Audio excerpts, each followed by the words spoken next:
Yo, what's up mga bossing? Ngayon nandito tayo sa cross prediction. Ang una nating gagawin ay i-connect ang ating wallet. As you can see, connected na yung akin. Then punta tayo dito sa rewards dahil makakuha tayo ng free dollar bill tokens na pwede natin gamitin pang predict sa BTC up or down. Pwede rin kayo bumili ng bill token sa Forge gamit ang cross token. At kung gusto nyo naman bumili ng cross token, marami ng content creator na gumawa ng tutorial tungkol dyan. So check nyo na lang. Ayun, tapos na tayo mag-claim kaya punta tayo sa prediction. Dito sa up and down, mabilis lang ang prediction system. Check nyo lang yung current value ng BTC, tapos hulaan nyo kung tataas ba o bababa.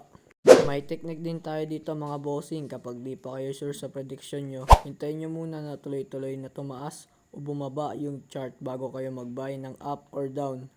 Mas maliit minsan yung profit pero at least mas safe at mataas ang chance manalo. Ayun lang guys, salamat sa panonood.